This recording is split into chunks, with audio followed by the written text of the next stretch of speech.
தூய பேதுரு எழுதிய முதல் திருமுகம். அதிகாரம் 1. போந்து, கலாத்தியா, கப்பதோக்கியா, ஆசியா, பித்தினியா ஆகிய நாடுகளில் சிதறுண்டு தற்காலிக குடிகளாய் வாழ்ந்து வரும் உங்களுக்கு இயேசு கிறிஸ்துவின் திருத்தூதன் பேதுரு எழுதுவது. அருளும் அமைதியும் உங்களிடம் பெருகுக. தந்தையாம் கடவுளின் முன் அறிவின்படி இயேசு கிறிஸ்துவுக்கு கீழ்ப்படியவும் அவரது இரத்தத்தால் தூய்மையாக்கப்படவும் நீங்கள் தூய ஆவியால் இறைமக்களாக தேர்ந்தெடுக்கப்பட்டுள்ளீர்கள். நம் ஆண்டவர் இயேசு கிறிஸ்துவின் கடவுளும் தந்தையுமானவர் போற்றி. அவர் தம் பேரிரக்கத்தின்படி இறந்த இயேசு கிறிஸ்துவை உயிர்த்தெழச் செய்து நமக்கு புது பிறப்பு அளித்துள்ளார். இவ்வாறு குன்றா எதிர்நோக்குடன் நாம் வாழ்கிறோம். அழியாத, மாசற்ற, ஒழியாத உரிமை பேரும் உங்களுக்கென விண்ணுலகில் வைக்கப்பட்டுள்ளது. நீங்கள் கொண்டுள்ள நம்பிக்கையின் வழியாய் மீட்புக்காக கடவுளுடைய வல்லமையால் பாதுகாக்கப்பட்டு வருகிறீர்கள். இம்மீட்பு இறுதி காலத்தில் வெளிப்பட ஆயத்தமாய் உள்ளது. இப்போது சிறிது காலம் நீங்கள் பல்வகை சோதனைகளால் துயருற வேண்டியிருப்பினும் அந்நாளிலே பேருவகை கொள்வீர்கள். அழியக்கூடிய பொன் நெருப்பினால் புடமிடப்படுகிறது. அதைவிட விலையுயர்ந்த உங்கள் நம்பிக்கையும் மெய்ப்பிக்கப்படவே துயருறுகிறீர்கள். இயேசு கிறிஸ்து வெளிப்படும்போது அந்நம்பிக்கை உங்களுக்கு புகழும் மாண்பும் பெருமையும் தருவதாய் விளங்கும். நீங்கள் அவரை பார்த்ததில்லை, எனினும் அவர் மீது அன்பு செலுத்துகிறீர்கள். இப்பொழுதும் நீங்கள் அவரை கண்டதில்லை, எனினும் நம்பிக்கை கொண்டு சொல்லொண்ணா ஒப்பற்ற மகிழ்ச்சியடைந்து பேருவகை கொள்கிறீர்கள். இவ்வாறு உங்கள் நம்பிக்கையின் குறிக்கோளான ஆன்ம மீட்பையும் பெறுகிறீர்கள். உங்களுக்கென்றிருந்த அருளை பற்றிதான் இறைவாக்கினர் இறைவாக்குரைத்தனர். இந்த மீட்பை குறித்து துருவி துருவி ஆராய்ந்தனர். தங்களுக்குள் இருந்த கிறிஸ்துவின் ஆவி கிறிஸ்து பட வேண்டிய துன்பங்களையும் அவற்றுக்கு பின் அடைய வேண்டிய மாட்சியையும் முன்னறிவித்த போது ஆவியால் குறிப்பிடப்பட்ட காலமும் சூழ்நிலையும் எவை என்று ஆராய்ந்தனர். அவர்களது பணி தங்கள் பொருட்டல்ல, உங்கள் பொருட்டே என்பது அவர்களுக்கு வெளிப்படுத்தப்பட்டது. விண்ணினின்று அனுப்பப்பட்ட தூய ஆவியால் உங்களுக்கு நற்செய்தி அறிவித்தவர்கள் அவர்கள் முன்னறிவித்தவற்றை இப்போது உங்களுக்கு தெரிவித்திருக்கிறார்கள். இவற்றை அறிந்து கொள்ள வானதூதர்களும் ஆவலோடு இருந்தார்கள். ஆகவே உங்கள் மனம் செயலாற்ற தயாராயிருக்கட்டும். அறிவு தெளிவுடையவர்களாயிருங்கள். இயேசு கிறிஸ்து வெளிப்படும் பொழுது உங்களுக்கு அளிக்கப்படும் அருளை முழுமையாக எதிர்நோக்கி இருங்கள். முன்னர் அறியாமையில் இருந்தபோது இச்சைகளுக்கு இசைய நடந்தது போலன்றி கீழ்ப்படிதலுள்ள மக்களாயிருங்கள். உங்களை அழைத்தவர் தூய்மை உள்ளவராய் இருப்பது போல் நீங்களும் உங்கள் நடத்தையிலெல்லாம் தூய்மையுள்ளவர்களாயிருங்கள். நீங்கள் தூயவராயிருங்கள், ஏனெனில் நான் தூயவன் என மறைநூலில் எழுதப்பட்டிருக்கிறது. நீங்கள் தந்தையே என அழைத்து மன்றாடுபவர் ஆளை பார்த்தல்ல, அவரவர் செயல்களின்படியே தீர்ப்பு வழங்குகிறார். ஆகையால் இவ்வுலகில் நீங்கள் அந்நியராய் வாழும் காலமெல்லாம் அவருக்கு அஞ்சி வாழுங்கள்.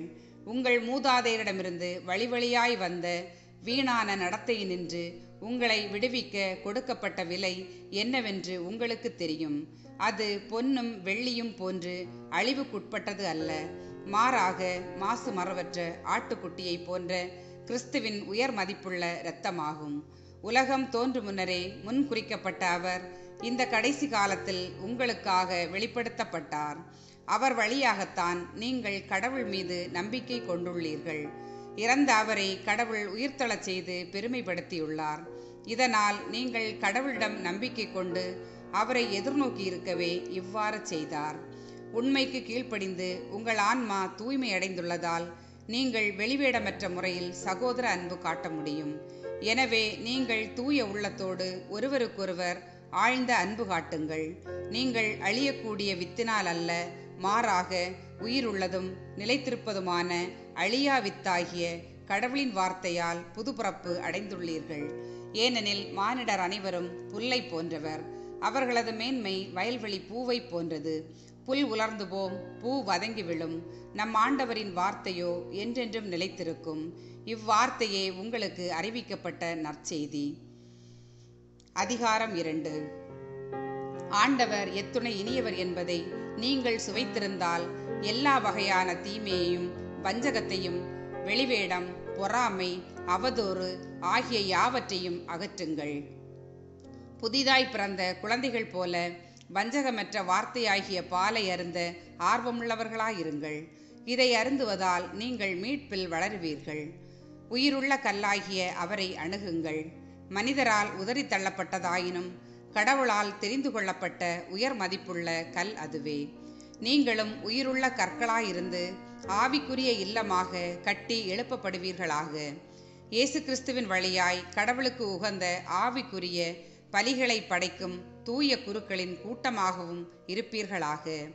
ஏனெனில் இதோ சீயோனில் நான் ஒரு மூலைக்கல் நாட்டுகிறேன். அது தேர்ந்தெடுக்கப்பட்ட விலையுயர்ந்த மூலைக்கல்.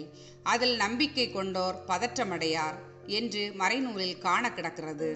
நம்பிக்கை கொண்ட உங்களுக்கு அது உயர் மதிப்புள்ளதாக விளங்கும்.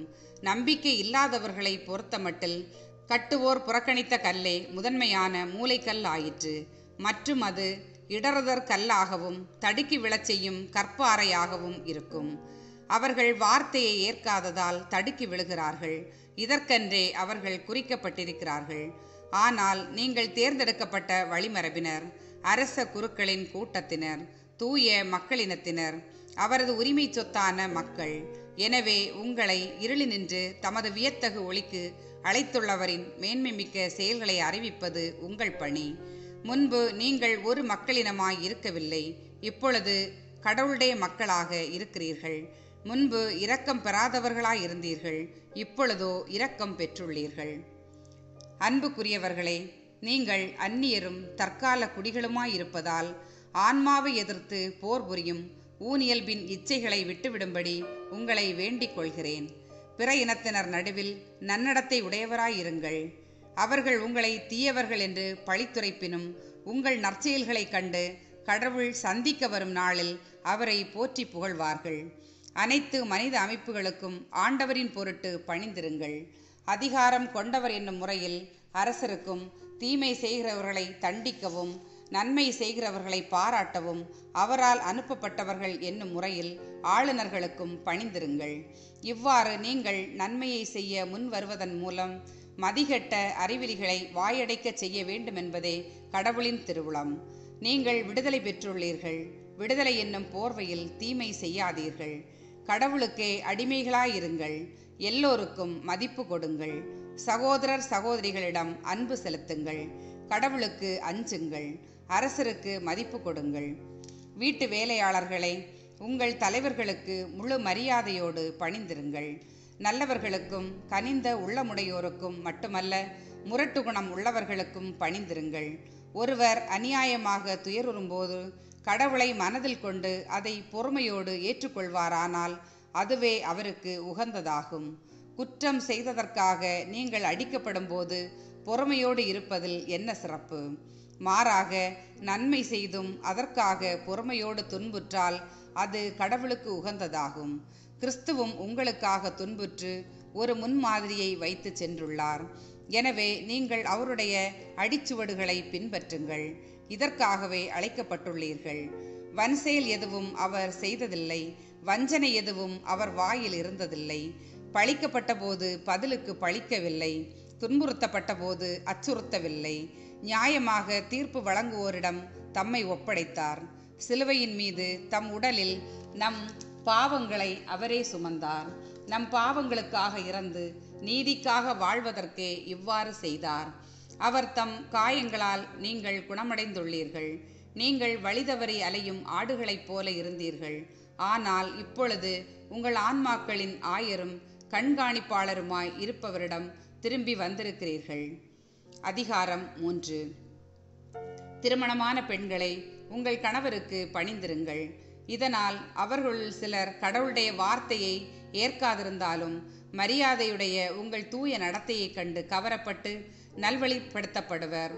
அப்போது வார்த்தையே தேவைப்படாது. முடியை அழகுபடுத்துதல், பொன் நகைகளை அணிதல், ஆடைகளை அணிதல் போன்ற வெளிப்படையான அலங்காரம் அல்ல. மாறாக மனித உள்ளத்தில் மறைந்திருக்கும் பண்புகளாகிய பணிவும் அமைதியுமே உங்களுக்கு அழியாத அலங்காரமாயிருக்கட்டும். கடவுள் பார்வையில் அதுவே விலையுயர்ந்தது. முற்காலத்தில் கடவுள் மேல் நம்பிக்கை கொண்டிருந்த தூய பெண்களும் இவ்வாறுதான் தங்களை அணி செய்து கொண்டார்கள். தங்கள் கணவருக்கு பணிந்திருந்தார்கள். அவ்வாறே சாரா ஆபிரகாமை தலைவர் என்றழைத்து அவருக்கு கீழ்ப்படிந்திருந்தார். நீங்களும் நன்மை செய்து எவ்வகை அச்சுறுத்தலுக்கும் அஞ்சாதிருப்பீர்கள் என்றால் சாராவின் புதல்வியராயிருப்பீர்கள். அவ்வாறே திருமணமான ஆண்களை உங்கள் மனைவியர் வலு குறைந்தவர் என்பதை நீங்கள் உணர்ந்து அவர்களோடு இணைந்து வாழுங்கள். வாழ்வு தரும் அருளுக்கு உடன் உரிமையாளராக இருப்பதால் அவர்களுக்கு மதிப்பு கொடுங்கள். அப்போதுதான் நீங்கள் தடையின்றி இறைவேண்டல் செய்ய முடியும். இறுதியாக நீங்கள் எல்லோரும் ஒருமனப்பட்டிருங்கள். பிறரிடம் இரக்கமும் சகோதர அன்பும் பரிவுள்ளமும் மனத்தாழ்மையும் கொண்டிருங்கள். தீமைக்கு பதில் தீமை செய்யாதீர்கள். பழிச்சொல்லுக்கும் பழிச்சொல் கூறாதீர்கள். மாறாக ஆசி கூறுங்கள். ஏனென்றால் கடவுள் வாக்களித்த ஆசையை உரிமையாக்கி கொள்வதற்கே அழைக்கப்பட்டிருக்கிறீர்கள். வாழ்க்கையில் இன்பம் காணவும் நல்ல நாட்களை காணவும் விரும்புவோர் தீச்சொல்லி நின்று தம் நாவை காத்து கொள்க. வஞ்சக மொழியை தம் வாயை விட்டு விலக்கிடுக. தீமையை விட்டு விலகி நன்மை செய்க. நல்வாழ்வை நாடி அதை அடைவதிலேயே கருத்து கொள்க. ஏனெனில் ஆண்டவரின் கண்கள் நேர்மையானவர்களை நோக்குகின்றன. அவர் செவிகள் அவர்களது மன்றாட்டை கேட்கின்றன.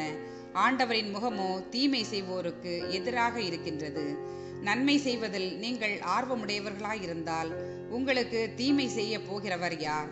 நீதியின் பொருட்டு துன்புற வேண்டி இருப்பினும் நீங்கள் பேறு பெற்றவர்களே.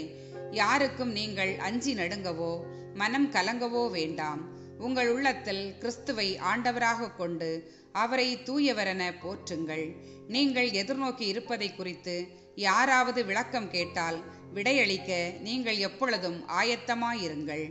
ஆனால் பணிவோடும் மரியாதையோடும் விடையளியுங்கள். உங்கள் மனச்சான்றும் குற்றமற்றதாயிருக்கட்டும். அப்பொழுது உங்கள் கிறிஸ்தவ நன்னடத்தையை பழிக்கிறவர்கள் உங்களை இழிவாக பேசியதை குறித்து வெட்கப்படுவார்கள்.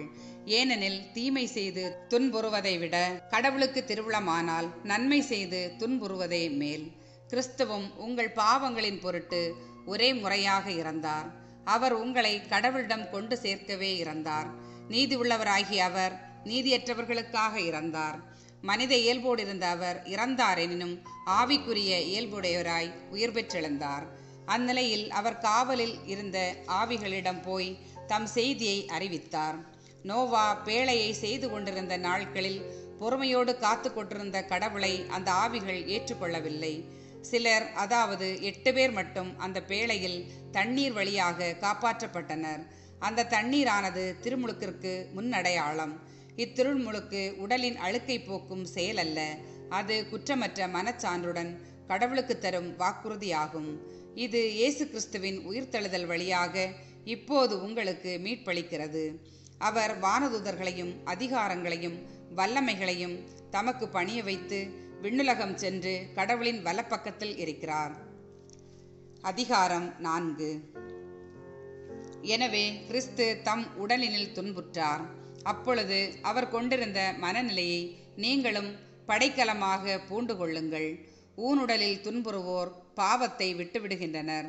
அவர்கள் தங்கள் ஊனுடலில் வாழ்வின் எஞ்சிய காலமெல்லாம் மனிதருடைய தீய நாட்டங்களுக்கு இசையாமல் கடவுளின் திருவிழப்படி வாழ்கின்றார்கள்.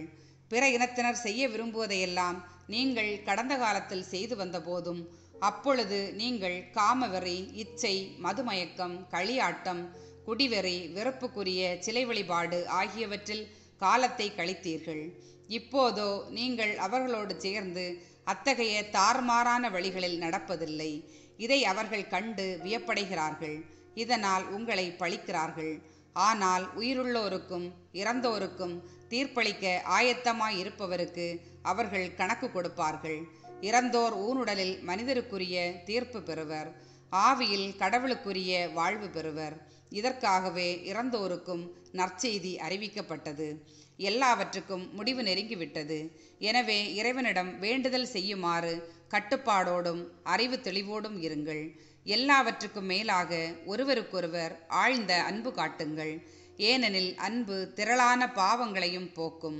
முணுமுணுக்காமல் ஒருவருக்கொருவர் விருந்தோம்புங்கள். நீங்கள் கடவுளுடைய பல்வகை அருள்கொடைகளின் சீரிய பொறுப்பாளர்கள். எனவே உங்களுள் ஒவ்வொருவரும் தாம் பெற்றுக்கொண்ட அருள்கொடையை பயன்படுத்தி ஒருவருக்கொருவர் பணிபுரியுங்கள். ஒருவர் பேசும் கொடையை பெற்றிருந்தால் அவரது பேச்சு கடவுளுடைய வார்த்தைகளைப் போல இருக்கட்டும். ஒருவர் பணி செய்யும் கொடையை பெற்றிருந்தால் கடவுள் அருளும் ஆற்றலை பெற்றவர் போல் பணி செய்யட்டும். இவ்வாறு இயேசு கிறிஸ்துவின் வழியாக கடவுள் அனைத்திலும் பெருமை பெறுவார். அவருக்கே மாட்சியும் வல்லமையும் என்றென்றும் உரித்தாகுக. ஆமேன். அன்புக்குரியவர்களே, துன்பத்தீயில் நீங்கள் சோதிக்கப்படும் போது ஏதோ எதிர்பாராதது நேர்ந்து விட்டதென வியக்காதீர்கள். மாறாக கிறிஸ்துவின் துன்பங்களில் நீங்கள் இத்துணை பங்கு கொள்கிறீர்கள் என எண்ணி மகிழுங்கள். அப்பொழுது கிறிஸ்துவின் மாட்சி வெளிப்படும் வேளையில் இன்னும் மகிழ்ந்து பேருவகை கொள்வீர்கள்.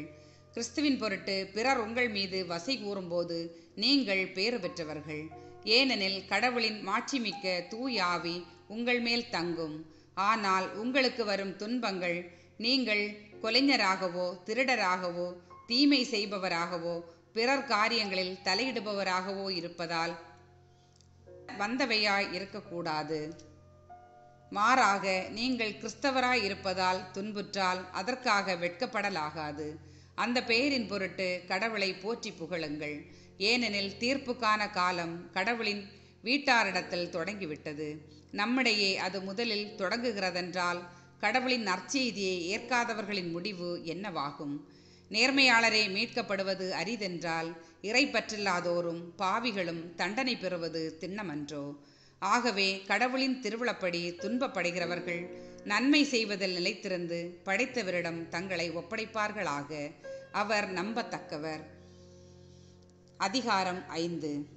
கிறிஸ்துவின் துன்பங்களுக்கு சாட்சியும் வெளிப்படவிருக்கும் மாட்சியில் பங்கு கொள்ள போகிறவனுமாகிய நான் உடன் மூப்பன் என்னும் முறையில் மூப்பர்களுக்கு கூறும் அறிவுரை. உங்கள் பொறுப்பில் இருக்கும் கடவுளின் மந்தையை நீங்கள் மேய்த்து பேணுங்கள். கட்டாயத்தினால் அல்ல, கடவுளுக்கேற்ப மன உவப்புடன் மேற்பார்வை செய்யுங்கள். ஊதியத்திற்காக செய்யாமல் விருப்போடு பணி செய்யுங்கள். உங்களிடம் ஒப்படைக்கப்பட்டவர்களை அடக்கி ஆளாமல் மந்தைக்கு முன்மாதிரிகளாயிருங்கள். தலைமை ஆயர் வெளிப்படும் போது அழியா மாட்சியுள்ள முடிவை பெற்றுக்கொள்வீர்கள். இளைஞர்களே, நீங்கள் முதியவர்களுக்கு பணிந்திருங்கள். ஒருவர் மற்றவரோடு பழகும்போது எல்லோரும் மனத்தாழ்மையை ஆடையாக அணிந்திருங்கள். ஏனெனில் செருக்குற்றோரை கடவுள் இகழ்ச்சியுடன் நோக்குவார், தாழ்நிலையில் உள்ளவர்களுக்கோ கருணை காட்டுவார். ஆகையால் கடவுளுடைய வல்லமை மிக்க கரத்தின் கீழ் உங்களை தாழ்த்துங்கள். அப்பொழுது அவர் ஏற்ற காலத்தில் உங்களை உயர்த்துவார்.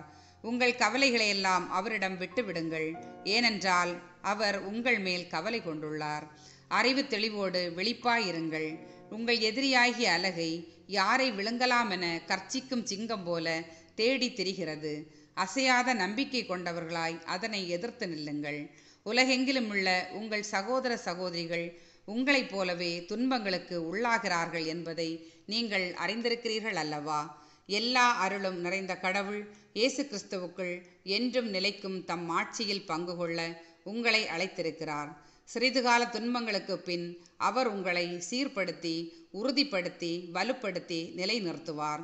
அவரது வல்லமை என்றென்றைக்கும் உள்ளது. ஆமேன். நம்பிக்கைக்குரிய சகோதரன் என நான் கருதும் சில்வான் வழியாக சுருக்கமாக உங்களுக்கு எழுதியுள்ளேன். உங்களை ஊக்குவிக்கவும் கடவுளுடைய மெய்யான அருளை பற்றிய சான்று பகரவுமே எழுதினேன். இந்த அருளில் நிலைத்திருங்கள்.